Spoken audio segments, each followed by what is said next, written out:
नमः शिवाय। कर ली चिंता, क्या पाया चिंता करके, ना खुद को संभाल पाए और ना हालातों को। चलिए अब इस बार विश्वास करके देखिए और हालात उन्हें संभालने दीजिए। 26वां अध्याय काल चक्र के निवारण का उपाय, भाग दूसरा। महादेव कहते हैं, हे देवी, यह शब्द ब्रह्म रूप है, परम सुख देने वाला, मुक्ति का कारण एवं अंश उपाधि रहित है।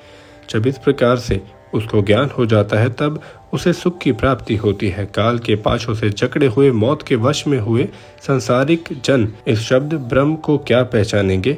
इस शब्द तत्व को न जानने वाले पुरुष ही इस आवागमन के चक्र में फंसे रहते हैं। जिनको इस तत्व का ज्ञान हो जाता है उनकी मुक्ति होती है। 100 वर्ष की आयु का मनुष्य यदि शब्द ब्रह्म का अभ्यास करे तब वह आरोग्यता के साथ मृत्युंजय प्राप्त कर लेता है। हे भगवती, यह नाद अनाहत है जो उच्चारण नहीं किया जा सकता। उसका ध्यान तो यत्न पूर्वक कल्याण रूप बुद्धि से योगी जन करते हैं। उस अनहद नाद से 9 शब्द उत्पन्न होते हैं जिन्हें योगी जन पहचान सकते हैं। वे ये हैं: घोष, कास्य, श्रृंग, घंटा, वीणा, वंशज, तुंदभी, शंख, मेघ गर्जित। इन 9 शब्दों को तो त्याग करे, तुंकार शब्द का ही अभ्यास करे। इस प्रकार के ध्यान करने वाला योगी कभी पुण्य पाप से लिपायमान नहीं होता। उसी से ही मृत्यु पर विजय पाने वाला शब्द उत्पन्न होता है। वह 9 प्रकार का है। प्रथम आत्मक शोधक घोषनाद है, इसी से सभी व्याधियां दूर हो जाती हैं। वंशी तथा आकर्षक उत्तम नाद है।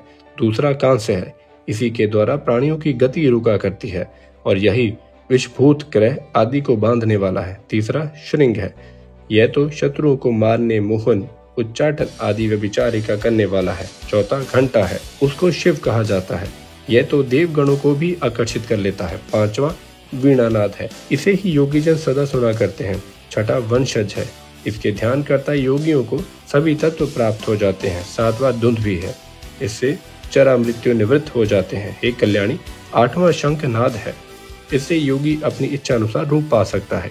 9वां मेघ गर्जित है, इससे योगियों के पास कोई भी विपत्ति नहीं आ सकती। हे सुंदरी, जो नित्य नियम से एकाग्रचित होकर तुंकार का ध्यान करता है उस योगी के लिए कुछ भी असाध्य नहीं रहता।